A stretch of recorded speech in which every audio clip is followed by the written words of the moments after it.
సత్తి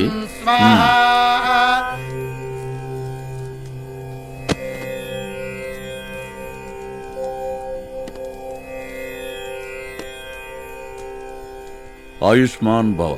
గురుగారు ఇంత గట్టిగా చేయించారండి, పని అయిపోదు కదండి. పంచభూతాలకి నవగ్రహాలకి శాంతి చేశాను. 15 ఏళ్లుగా నేను చెప్పింది నీకు జరగలేదా? అసలు నువ్వు ఇంతవాడివి ఎలా అయ్యావో ఒక్కసారి గుర్తు చేసుకో. తమరకత ఎలా ఉందే ఉంది గురువుగారు. చదువుబ్బకి సినిమాల ముందు గేట్ మ్యాన్గా ఉంటాయి, ఈడికి పిల్లలు ఇస్తాం అన్నారు. పౌరుషంతో పాలకుల్లో రైలుకి బాత్రూంలో దాకును మరీ హైదరాబాద్ వచ్చేసానండి. ఇక్కడికి వచ్చి ఖాళీగా తిరుగుతుంటాడు, ఎవడో వచ్చి అడ్రస్ అడిగితే చూపించానండి. అప్పటి నుంచి రియల్ ఎస్టేట్ ప్రోగ్రామ్ ఫిక్స్ చేస్తారండి. ఆ తర్వాత మీకు తెలియదే ఉంది, అంచెలంచెలుగా అలాగా. ఇంతకీ ఎంత సంపాదించుంటావు? సెంచరీకు 20-80 దాకా ఉంటుందండి. కోట్లు ఏదో నిషానీ గాడివి నువ్వే ఇంత సంపాదిస్తే డాక్టర్లు సాఫ్ట్వేర్లు 10కి 50కి ఆలోచిస్తున్నారు నాయన. మనకి ఆశ ఉండొచ్చు గాని ఆశే మనం కాకూడదు. అదేనండి, ఈ మధ్యన శంషాబాద్ లో 10 ఎకరాలు రిజిస్ట్రేషన్ చేయించాం కదండి. శూన్య మాసంలో మంగళవారం రిజిస్ట్రేషన్ చేయించావు. ఆ తర్వాత మీరు నాకు డబ్బులు అనుకోండి, ఆ ల్యాండ్ ముసలోడు తెలియకుండా పిల్లలు మనకు అంటకట్టేయారండి. ఆడేమో కోర్టులో కేసేసాడండి. అది లాక్కోలేక పీక్కోలేక సత్తున్నానండి. ఇప్పుడు ఇందులో 300 ఫ్లాట్లు ఉన్నాయండి. అందులో సగమే అమ్ముడని అండి, మిగతా సగం కొని నాదుడు లేక దిక్కులు వస్తున్నాయండి. యాగం చేశావు కదా, రోగం కుదురుతుంది. నీ గ్రహాల గమనం కంప్లీట్ గా కంట్రోల్లోకి వచ్చింది. నీ దశని దిక్కులు దాటించడానికి ఓ మహానుభావుడు వస్తున్నాడు. ఆయనే నీ జీవితాన్ని మారుస్తాడు. అవునా గురుగారు? ఎప్పుడు వస్తాడు? ఎలా వస్తాడు? వస్తే గుర్తుపడతాను ఎలాగండి? అరుణ కిరణాల మధ్య ప్రచండ సూర్యుడిలా ఉదయిస్తాడు. ధ్యాన ముద్రలో ఉన్న మహావిష్ణువులా కనిపిస్తాడు. నువ్వు కళ్ళు తెరిచి చూసే లోపు నీ అజ్ఞానపు కళ్ళు తెరిపించి శుభాలు పలికిస్తాడు. ఆ మహానుభావుడు ఎక్కడ ఉన్నాడో ఏంటో. రే వద్దురా. ఏంట్రవద్దు, ఒక్క దెబ్బతో సెటిల్ అయిపోతాం బై. 2 కోట్లది. రే అది దేవుడి విగ్రహం రా, నీకు దండం పెడతాను, వద్దురా బాబు. దేవుడు కాబట్టి ఎవరు కంప్లైంట్ చేయడు, గోల చేయడు. ఎవరేం అడిగినా ఇవ్వాలి కదా, అందుకే దేవుడు అయ్యాడు. నాకు వద్దనిపిస్తుంది. సరే మీరు ఇక్కడే ఉండండి, నేను వెళ్ళేసి వస్తాను. మేము ఇక్కడ ఉంటాం, మీరు రాలని వెళ్ళు. ఏంద్రా ఇడా నుండు.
చూడండి